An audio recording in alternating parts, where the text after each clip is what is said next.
সন্দীপ ঘোষকে আটক করলো সিবিআই। রাস্তা থেকে পাকড়াও, গাড়ি থামিয়ে আটক করা হলো সন্দীপ ঘোষকে। সিজিওতে নিয়ে যাওয়া হয়েছে সন্দীপ ঘোষকে এবং আমরা জানি যে সন্দীপ ঘোষের ভূমিকা নিয়ে এর আগেও ক্ষোভ প্রকাশ করেছিল হাইকোর্ট এবং প্রশ্নের মুখে ছিল এই সন্দীপ ঘোষের ভূমিকা এবং হাইকোর্টের নির্দেশকে আগেই অনির্দিষ্টকালের জন্য ছুটিতে পাঠানো হয়েছে। তবে এবার সন্দীপ ঘোষকে আটক করলো সিবিআই। রাস্তা থেকে তাকে পাকড়াও করা হয়েছে, গাড়ি থামিয়ে তাকে আটক করা হয়েছে। সিজিও কমপ্লেক্সে নিয়ে যাওয়া হয়েছে। আরজিকরের প্রাক্তন অধ্যক্ষ সন্দীপ ঘোষ, তাকে নিয়ে যাওয়া হয়েছে সিজিও কমপ্লেক্সে। তার গাড়ি থামিয়ে তাকে আটক করা হয়েছে। তাকে জিজ্ঞাসাবাদ সিবিআই আধিকারিকদের।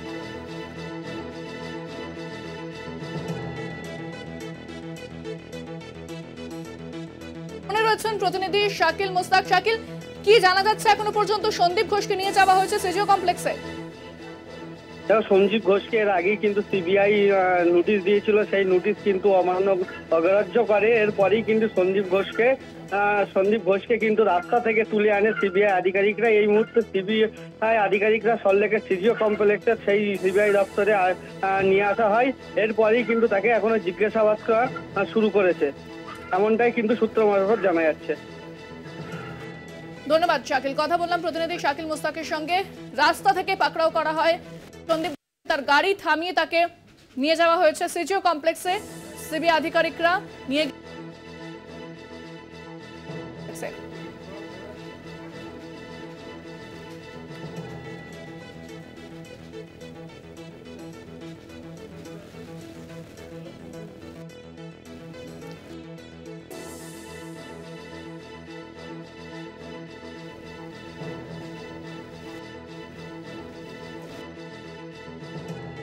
হয়েছে সিজিও কমপ্লেক্সে এবং সেখানে তাকে জিজ্ঞাসাবাদ করা হচ্ছে। তার গাড়ি থামিয়ে তাকে আটক করা হয়।